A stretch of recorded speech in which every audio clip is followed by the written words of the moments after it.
What's going on? Welcome back to the basement. As I said in my last video, I am in my new digs. I'm not going to show it off quite yet. I'm still working on things, but you'll be able to see my desk and my setup soon. Very happy with it. Shout out to my wife for that. Today, I want to talk about two cameras that I've owned for quite some time, and they're very comparable. They're very popular. They've been popular for quite some time and also pitted against each other as options when choosing a camera of such nature. And that would be the Ricoh GR, the original 2013 APS-C camera, and the Fujifilm X70. So both 28mm compact APS-C cameras. They are very similar in terms of being compact cameras with fixed lenses, f2.8 apertures, but Fuji and Ricoh completely approached these very differently in terms of design, and I've had both of them and used them both in similar yet different ways. The shooting experience is different, and I just want to kind of go over it and maybe help you if you're looking for one of these older cameras, oldie but goodies. So first I'll talk with the Ricoh.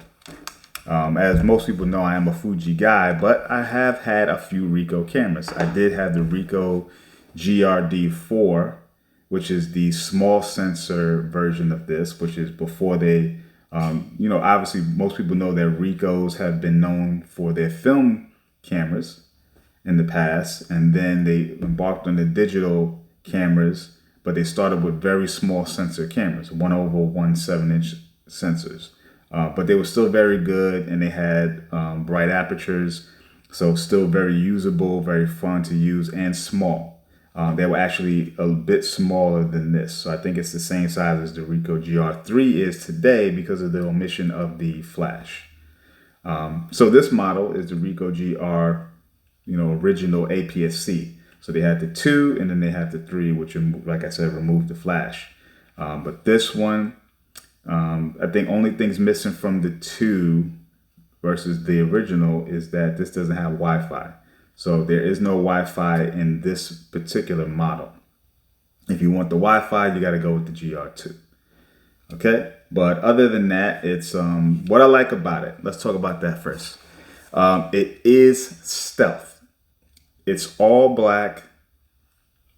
Doesn't have a lot of buttons on the left side of the body. So most everything is going to be in the right hand. It's generally almost 95% a one-handed camera outside of the flash button and maybe this button that is customizable for whatever you want to set it for.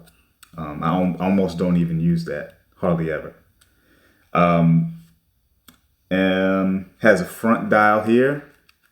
And then you have this back toggle button, to go left and right. It's not a dial, it's a toggle.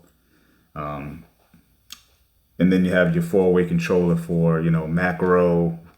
You have flash, customizable function button, and then white balance. And then your display, your play, your compensation or exposure compensation up and down, and then another customizable button here. So very well laid out camera. I think, my GR-D4 experience really helped me, kind of graduate to the APS-C. I felt that the GR-D4 was really great outdoors, but RAW was too slow.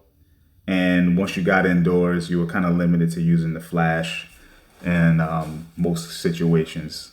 And so I felt like APS-C is a sensor size that I'm used to, a quality that I'm used to. So it made perfect sense to kind of step up to this. And I enjoyed it ever since. So it's very pocketable. It's, unobtrusive. It doesn't have a lot to the body to obstruct from slipping in the pocket, in and out. So I always use this as like my companion camera, especially on paid work.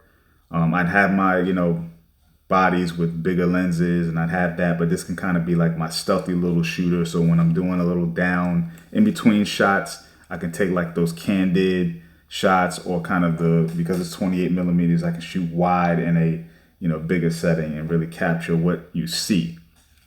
So I like it for that. I really have nothing bad to say about it. I mean, it's a great camera. You get 16 megapixels, more than enough, I think. APS-C quality is great. You have the raw DNG, that's great. So this was definitely a step up from the GR4, and it's just a good shooting experience. It's lightweight. It's just good. So let's talk about the Fuji X70. So the X70, this is actually my second X70. I owned a X70. Technically, this is my third, but I'll talk about that. So I had an X70 in the past, and then the screen died on me, the flip up screen. It died on me, and so I never bought another one until probably a couple of months ago when I got a black X70. The black X70, however, had an issue with the dial on the top. And so that was a problem. So I returned it and they gave me a new one, no issue. And yeah, been using that ever since. So let's talk about what I like about the X70. So as a Fuji shooter, I am very familiar with these dials. You got the shutter dial, exposure comp, your drive button, you have your aperture ring right here and your focus ring right above it. As you can see, I've tricked out my X70 a little bit. So I put this UV filter / lens hood on by Hoga. Really protects the front element. And that's what the difference between this and the Ricoh is. The Ricoh has a built-in lens cap. The X70 does not have a retractable lens cap built in. So there actually is a physical lens cap, which I don't like to carry.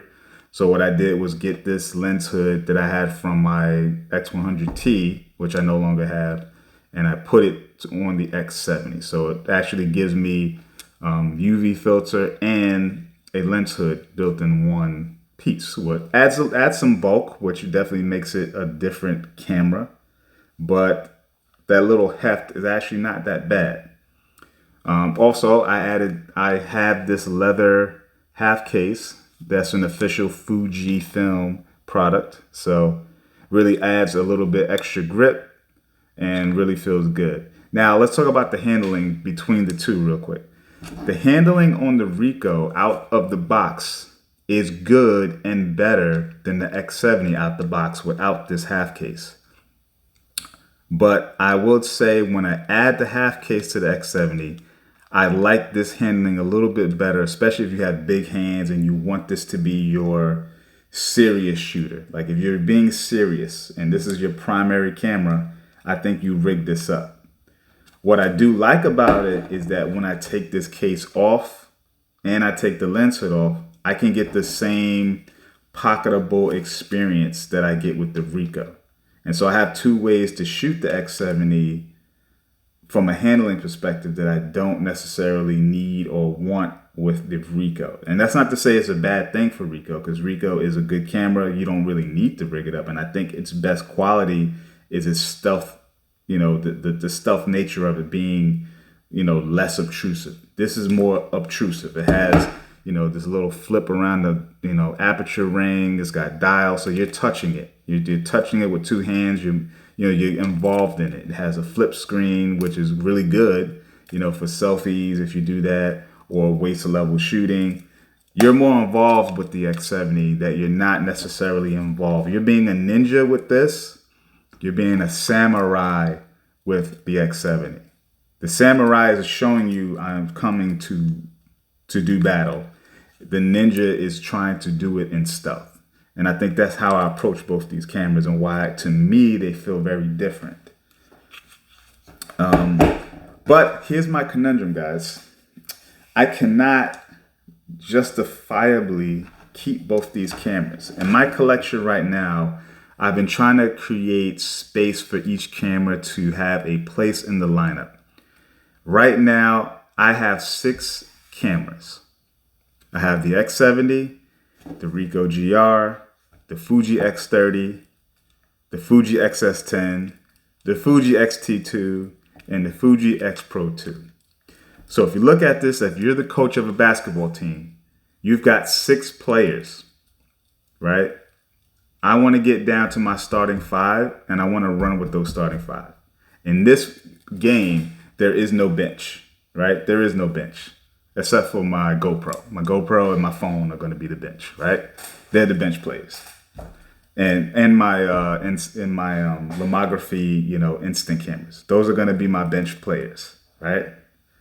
But for my starting 5, I got, I have 6 players, and I got to take one off the team.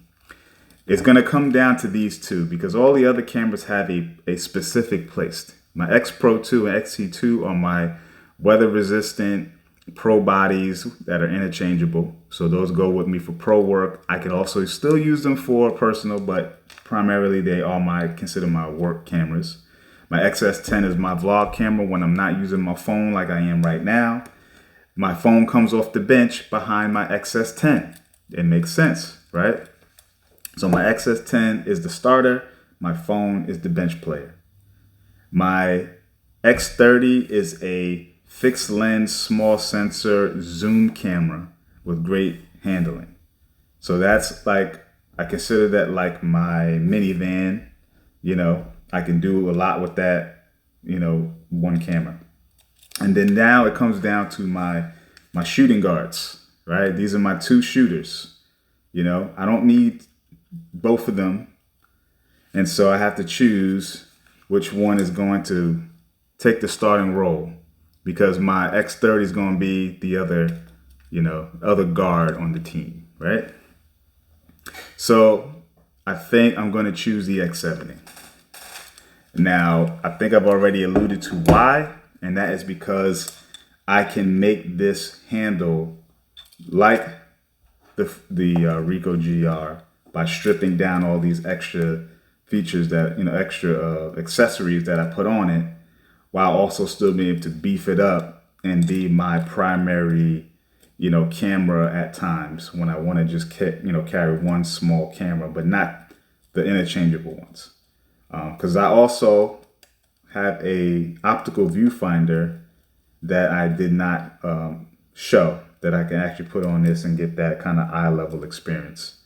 And so I think that's my decision. I think the Ricoh GR is going to be for sale. And my last final decision is to keep the X70 as the camera to replace it. So that's all I got, guys. If you got a Ricoh GR or a Fuji X70, or you're considering it, or have any other comments, leave some down, down there. And then let's talk. All right. Appreciate you watching, and I will see you in the next one. Peace, y'all.